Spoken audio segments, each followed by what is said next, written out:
guys? It's your boy Luke. This time we got some fades and sleeper picks for the BMW Championship. If you're new here in this video, we're going to be covering some of the most overhyped guys going into this event. Those are going to be our fades. We're also going to be covering our guys being a little bit overlooked, our sleeper picks for DFS contests this week. So rather than just evaluating players on their course fit, how they project for any given week, we're also going to be taking into account a player's projected ownership, some of the game theory involved with that, and whether they're going to make our player pool or not. Last week's fades and sleepers were absolute bangers. We're looking to build on that momentum. We had Tony Finau, Justin Thomas as sleeper picks, obviously with Finau winning, JT finishing in the top 5. And we also had some great fades as well. We had Webb Simpson as a fade, Daniel Berger, also Collin Morikawa. They all either missed the cut or finished outside of the top 25. So all very effective fades, obviously some banger sleeper picks. And again, with all that out of the way, let's build on that this week with our fades for the BMW Championship. So starting off with our fades here, these are the guys being a little bit overhyped going into this week. And it's not that these guys don't project well. All of them are elite level players on the PGA Tour. It's just that they're either being overhyped, like I said, being owned well over where I think they should be, or they have a problem with their game, maybe a deficiency or two that I think holds them back at the specific venue. And kicking it off with our number 3 sleeper, we have Daniel Berger and even $9,000. He's projected to be owned in 16.7% of lineups per my modeling this week, and I really don't get the love for D Berger this week, or any week really for that matter. He's not a flashy golfer. He's not somebody who really stands out in any specific category, and specifically he lacks around the green skills. We see him lose consistently around the green regardless of the venue, and that's something that's likely to be emphasized this week at Caves Valley. Not only do we have Kentucky bluegrass, it's very hard to hit out of, especially lush Kentucky bluegrass. He's also somebody who does bad to begin with, so if it's already tough to hit out of that Kentucky bluegrass, you have somebody who's not typically a very good around the green player. That doesn't seem like a recipe for success. He also lacks the elite distance that I'm looking for, especially off of the tee. He does hit the ball very straight, so he should put himself in plenty of fairways, but I don't think that's really enough to get it done at Caves Valley. This golf course resembles Quail Hollow, has a lot of elevation changes, and the 7,500 yards on the card's going to play a lot closer to 8,000 yards. So with all of that in mind, he comes in at high ownership, a little bit of higher price than I'd expect him to.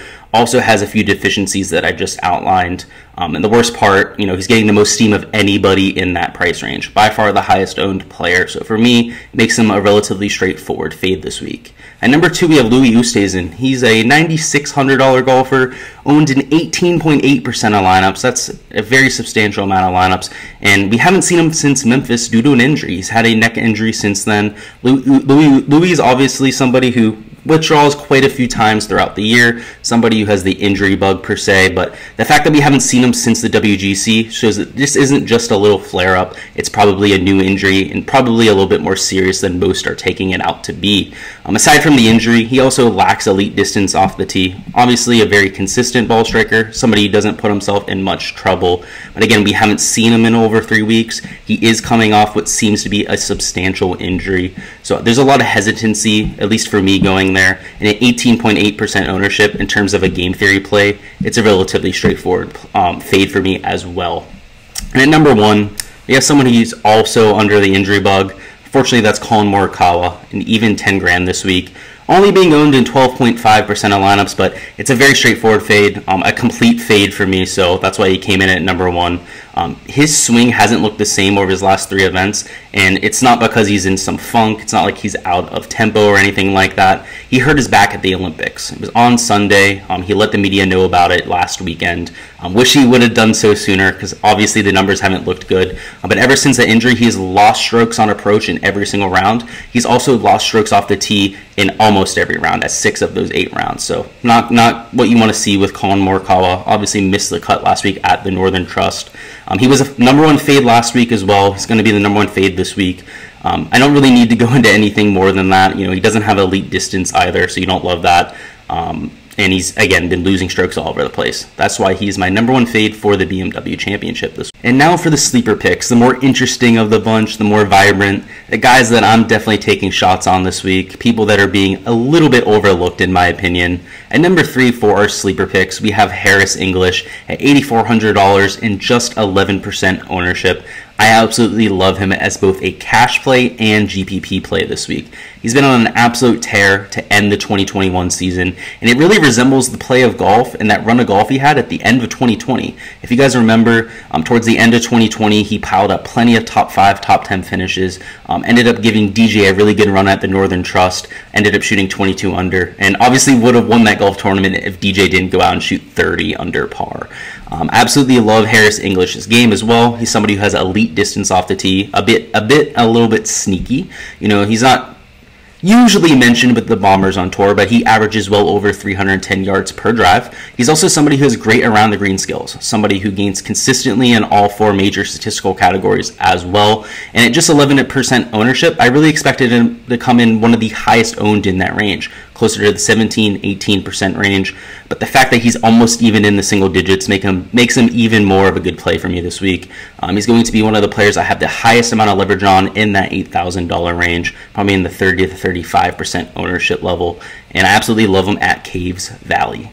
At number 2, we have Patrick Cantlay, $9,200, so a little bit higher up of that pricing tier, but in single-digit ownership numbers. At 9.7% ownership, he's somebody I routinely refer to as Patrick Can't Play. I don't have a good track record playing Patrick Cantlay, somebody who is a world-class player. I just can't seem to get him right, to be honest with you. As a result, I tend to only play him at courses where he's coming in with good form. He's had a few good finishes of late, and courses where he's a good skill set fit. And you really get both of those things this week with Patrick Cantlay. Obviously, someone who's an absolute striper of the golf ball, has very adequate around the green skills, and is also a very solid putter. You know, he gains in all 4 major statistical categories. I think the only drawback you could really say for Patrick Cantlay is sometimes he sprays his driver. So obviously, if he goes out and he sprays his driver this week, it's not going to be a very good week. But at just 9.7% ownership, I'm going to play him 25-30% of my lineups this week, get plenty of leverage on Patrick Cantlay, and he's somebody who has plenty of top 5, even winning upside at this golf tournament. He had an 11th place finish last week at the Northern Trust, didn't even really have his A game, so I like all the signs looking up for Patrick Cantlay.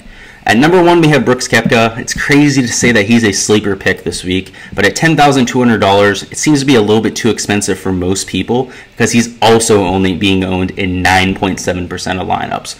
Again, I think a lot of it is to deal with his price. It also has to do with the narrative that this isn't a major championship. You know, he doesn't care, blah, blah, blah, blah, blah. I really think that's just, a narrative, and it's exactly that, a story, right? You know, those are synonyms right there. Brooks is a world-class player. He excels at tough golf courses. So perhaps of just putting this narrative of he only plays the ball at majors, maybe we should take a look at what's common to all the major championships, and that is tough golf courses with long, rough, thin fairways and firm and fast conditions. That is exactly what we're getting this week at Caves Valley. So for me, I try to take a lot of the narrative aside. I try to take a look at things for what they are statistically with facts. And for Brooks Koepka, this is a very good skill set fit for him. On top of that, he's one of the strongest players on tour. So we're getting a lot of reports that the rough at Caves Valley is absolutely nasty. Brooks Koepka is going to be able to get through that with that strength. He's also somebody who, again, plays well at these hard golf courses. So the fact that he's only single-digit ownership, I actually think that he's one of the best plays in the entire slate. So that's why he's my number 1 sleeper pick this week, and why he's going to be a huge staple of a lot of my lineups. That's all for this week's fades and sleepers picks. Let me know in the comments who your biggest fade for this week is, as well as your favorite sleeper pick. I'm going to pick my favorite comment, my favorite fade and sleeper this week, and give them a free month of my Patreon projections. So make sure to leave a comment. Let me know who your biggest fade and sleeper pick is again. Also, make sure to like and subscribe if you guys enjoyed the content. Obviously helps me out with growing the channel, lets me know some good feedback on whether you guys enjoy the content or not. So make sure to do that. Very much so appreciate it. Also going to have a live stream out tonight at 5:30 p.m. where I'm going to go over my complete player poll. We're going to screen share my Patreon projections, go over any questions that you guys have live, all that kind of stuff. So make sure to stay tuned. Again, 5:30 p.m. Eastern time, we're going to have that live chat. You can also hit the little notification bell on it if you want. I'm sure it'll show up at some point on your screen, so you guys don't miss that. Again, 5:30 p.m. Again, thank you guys for watching. I really appreciate your viewership. Good luck with your DFS lineups this week, and I'll see you guys next week for East Lake in the Tour Championship.